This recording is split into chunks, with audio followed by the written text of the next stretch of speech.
আসসালামু আলাইকুম, কেমন আছেন সবাই? আলহামদুলিল্লাহ আমি ভালো আছি। নিপাস কিচেনে আপনাদের সবাইকে স্বাগতম। আজ আমি নিপাস কিচেনে তৈরি করছি আস্ত ইলিশের কাবাব। আস্ত ইলিশের কাবাব তৈরি করতে আমার কি কি উপকরণ লাগছে চলুন যে দেখি। এখানে 1 কেজি ওজনের একটা আস্ত ইলিশ মাছ পরিষ্কার করে ধুয়ে নিয়ে নিয়েছি। পেঁয়াজ কুচি নিয়েছি আমি 1/3 কাপ। কাঁচামরিচ প্রয়োজন মতো, গোলমরিচ 1/4 চা চামচ, লবণ স্বাদ মতো, হলুদ গুঁড়ো 1/4 চা চামচ, পানি 1 কাপ, তেল 4 টেবিল চামচ, শুকনো মরিচ ক্রাশ করে নিব আমি 2টা, সেদ্ধ করা আলু নিয়েছি আমি 1/3 কাপ, ব্রেড ক্রাম্ব প্রয়োজন মতো। চলুন তাহলে আমরা শুরু করি। আস্ত মাছটাকে আমি মাথার ঠিক যেভাবে করে দেখাচ্ছি এভাবে করে মাথার সাইড থেকে কেটে নিচ্ছি।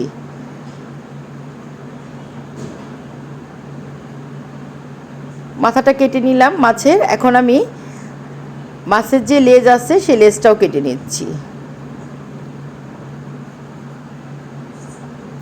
মাছ থেকে মাথা আর লেজ আলাদা করে নিয়েছি। মাছগুলোকে আমি একটা হাঁড়ির মধ্যে নিয়ে নিচ্ছি। দিয়ে দিলাম স্বাদ মতো লবণ, দিয়ে দিচ্ছি হলুদ গুঁড়ো, দিয়ে দিব পানি। চুলার আঁচটা আমি বাড়িয়ে দিব। মাছের মধ্যে বলক চলে এসেছে, মাছটাকে আমি উল্টিয়ে দিচ্ছি। মাছটা আমি ভালো করে সেদ্ধ করে পানিটা আমি শুকিয়ে নিব। মাছ সেদ্ধ হয়ে গিয়েছে আর এই যে পানিটা দেখা যাচ্ছে এখানে 1/4 কাপের মতো পানি আছে। মাছটা ঠান্ডা হবে তারপর আমি মাছ থেকে কাঁটা বেছে নিব। মাছ ঠান্ডা করে মাছ থেকে আমি কাঁটা বেছে নিচ্ছি। লেজ আর যে মাথা সেটা কিন্তু আমি এখানে নেইনি, সেটাকে আমি ভেজে এক সাইডে রেখে দিয়েছি। ভালো করে আমি কাঁটা বেছে নিচ্ছি। মাছ থেকে কাটা বাছা হয়ে গিয়েছে। আমি একটা কড়াইতে তেল দিয়ে দিলাম, চুলার আঁচটা বাড়িয়ে দিয়েছি। এখন দিয়ে দিব আমি যে পেঁয়াজ কুচি রেখেছি সে পেঁয়াজ কুচি, সাথে কাঁচামরিচ কুচিও দিয়ে দিয়েছি। পেঁয়াজ কাঁচামরিচ তেলে আমি হালকা করে ভেজে নিব।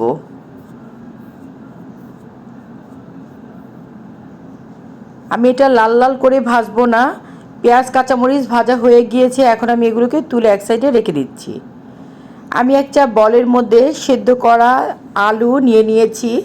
এখানে মাছ যে পরিমাণ হবে আমি একটা আইডিয়া দিচ্ছি, 1 কাপ যদি মাছ হয় তাহলে আলু সেদ্ধ হবে 1/3 কাপ। দিয়ে দিচ্ছি ভেজে রাখা পেঁয়াজ আর কাঁচামরিচ কুচি।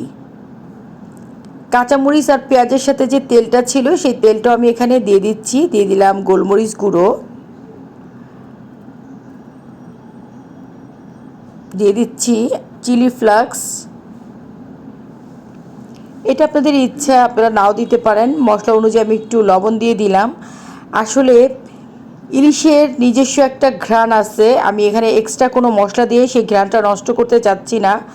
এখন দিয়ে দিব বেছে রাখা ইলিশ মাছ,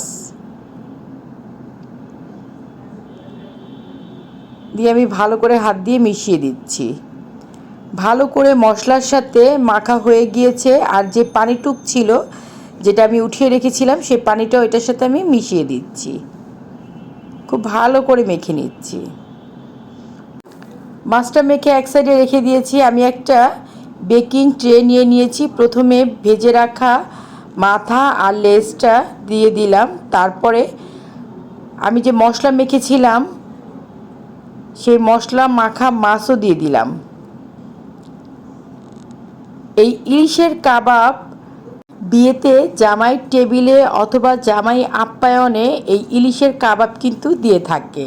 খুব সুন্দর করে মাছের যে শেপটা থাকে সেই শেপ অনুযায়ী চেপে চেপে আমি যে মাছটা বেছেছিলাম সেই মাছটা সাথে মশলা দিয়ে ভালো করে দেখেন যেভাবে করে দেখাচ্ছি ঠিক ওভাবে করে চেপে চেপে বসিয়েছি।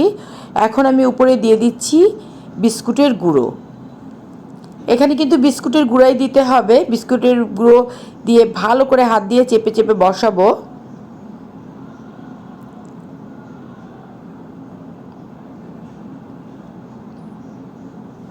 খুব ভালো করে বিস্কুটের গুঁড়ো দিয়ে চেপে চেপে বসানো হয়ে গিয়েছে। এখন আমি হাতটা একটু ভিজিয়ে নিচ্ছি।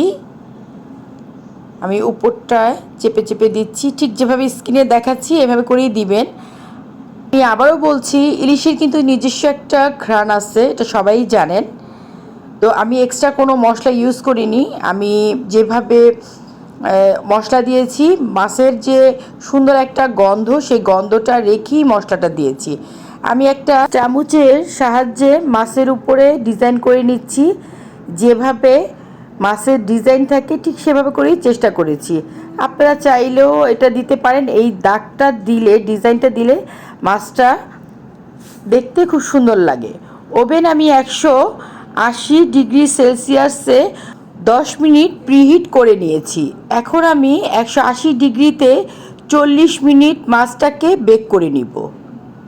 40 মিনিট পর ওভেন থেকে মাছের কাবাবটা বের করে নিয়েছি। ইলিশের কাবাব রেডি হয়ে গিয়েছে। এটা যখন টেবিলে সার্ভ করা হয় তখন লেটুস পাতা অনেক কিছু দিয়ে ডেকোরেশন করা যায়। তো আমি আর আজকে কোনো রকম ডেকোরেশন করলাম না।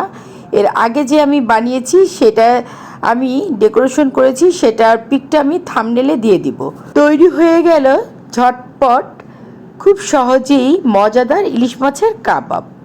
আমার রেসিপিটি যদি আপনাদের ভালো লেগে থাকে তাহলে অবশ্যই বেশি বেশি করে ফ্যামিলি ফ্রেন্ডদের সাথে শেয়ার করবেন। যারা এখন পর্যন্ত আমার চ্যানেলটি সাবস্ক্রাইব করেননি তারা অবশ্যই সাবস্ক্রাইব করবেন। ধন্যবাদ।